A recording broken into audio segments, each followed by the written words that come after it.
I've been thinking about like that with just, the return game, whether it's punt return, kick returns, and Richie James. I mean, he's definitely had some exciting plays in the return game. Return one for a touchdown, the kickoff return. I thought he's had, a couple other, long ones. Punt return, he's had some, really good moments. But then he's also had some low moments and some very average to below average moments as a return man. And I think you would like to get a little bit more out of your returner. And I think that's where maybe Sherfield kind of, helps take up a spot in your opinion. Do you think that, and we'll get into the rest of the receivers, but do you think that this can be between those two guys as far as like one or the other is going to make this roster? So you're saying Sherfield is 100% going to make, or you're saying you would think that he's going to make it. So do you expect Richie James to not make it? Not necessarily. Because I think it might be one or the other. It really could be. If the 49ers see Richie James's primary value as special teams and they don't really value what he brings as a receiver, then hell yeah, it might come down to him or the other. Well, that's what we've seen, right? Like, like it seems like Richie James, and I think he's very talented, and we'll get to him. But he seems like a guy who has kind of been forgotten as a guy that can be utilized as a pure receiver and do receiver things, that, as we like to say. He's made plays. He's always out, like he's always active. He's always in, as a kick return, punt return. But we saw late last year they started replacing him and having guys like what's his name? Craycraft in returning punts, like replacing Richie James.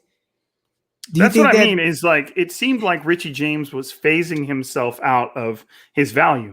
They started wanting he didn't seem like he was doing well on special teams. He didn't have that return, but then later on in the season, it started to get like to a point, in special teams, in punt returning, kick returning, it's kind of a thankless job. Like it doesn't, if you return a kick, it doesn't really work almost ever. And every time they get tackled, you're like, well, why didn't he just take a knee? He didn't even make it to the 25, and then, punt returns, normally you don't get much out of it. And so, Richie James started to get talked about because of the plays he wasn't making. He wasn't fielding punts that you thought he should field. He was taking kicks out that you thought he shouldn't have. Like he was doing the opposite of what everybody was like expecting him to do, or what it seemed like he should do in that situation. And that's why they started trying out other guys in place of him. And if you start to, for a guy like Richie James, who it seems like they're in no hurry to get him out in the field. Even as a receiver, River Craycraft was starting to get snaps later in the season that he wasn't getting. So if the 49ers aren't in a hurry to get you out on the field and you're starting to lose your value as a special teams player, then you're in a rough spot. Yeah. Especially if your special teams was your main point of contribution. And now they feel like they need to put somebody else out there. That's tough. That's tough. And yeah, we can talk about his game against Green Bay, right? When all the receivers had COVID and he got his big game.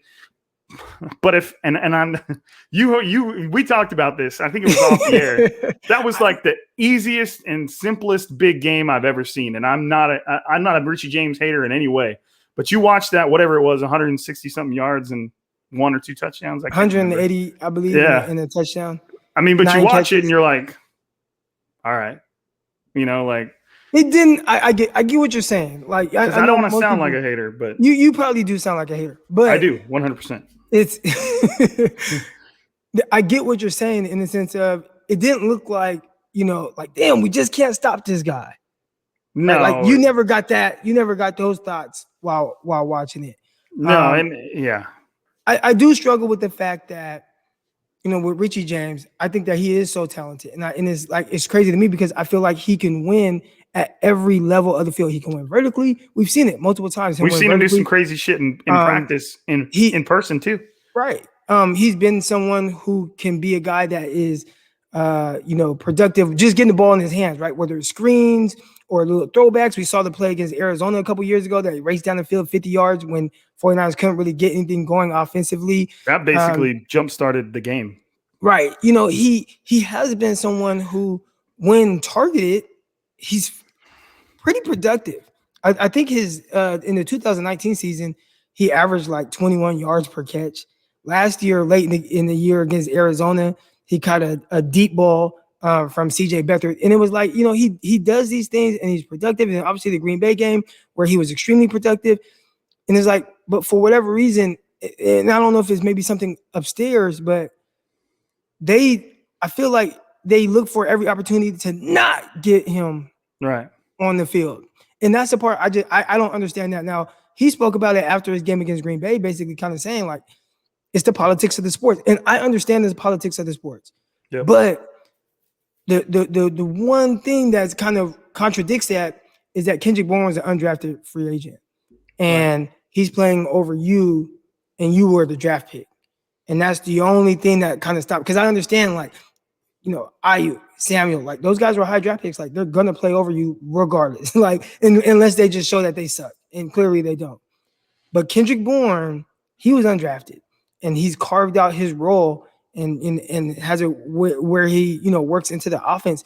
And the crazy thing about Richie James, if you really just kind of watch the games, and maybe if you even look at his snap count after games, he's on the field. He's just like blocking and then doesn't get the ball.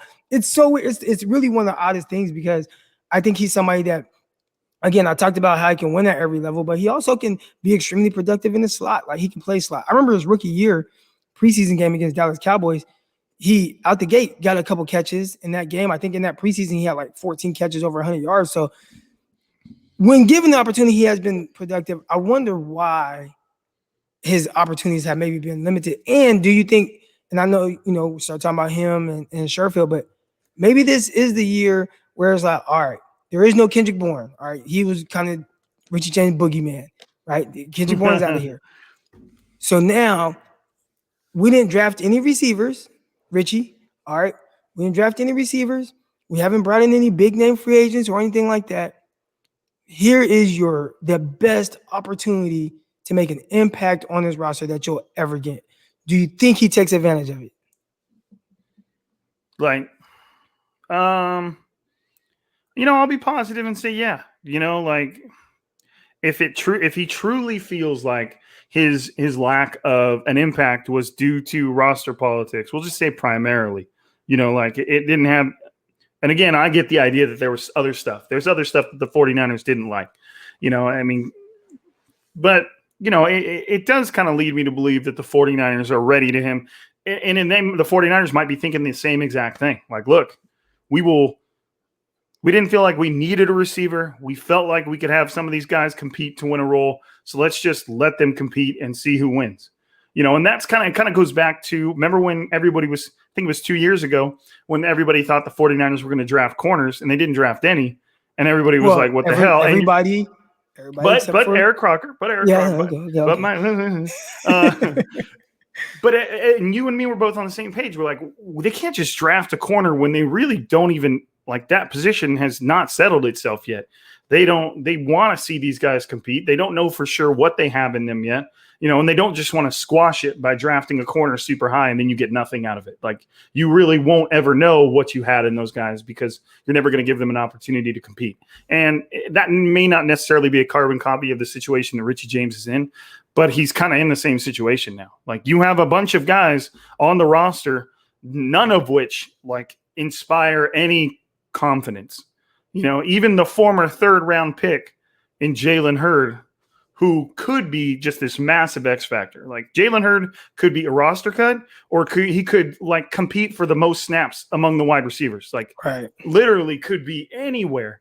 So if Richie James was ever going to earn himself a bona fide opportunity to be, anytime they run 3 wide receiver sets, to be the guy that steps on the field, or anytime somebody gets hurt, he's the next guy, it would be now. But that doesn't mean that he's going to take, you asked me if he was going to take advantage of it. I said yes. So I'm going to say yes. I'll stick with yes. But I feel like your heart is telling you no, or your mind is telling you no. No, I feel like you're saying that just because you don't want to come off as harsh, but really you're thinking. Well, I just downplayed his 180 something yard game as it was super. Like I said, it was super unimpressive. So I can't I don't want to just squash everything that Richie James is and ever could be, but it doesn't feel like the team needs him.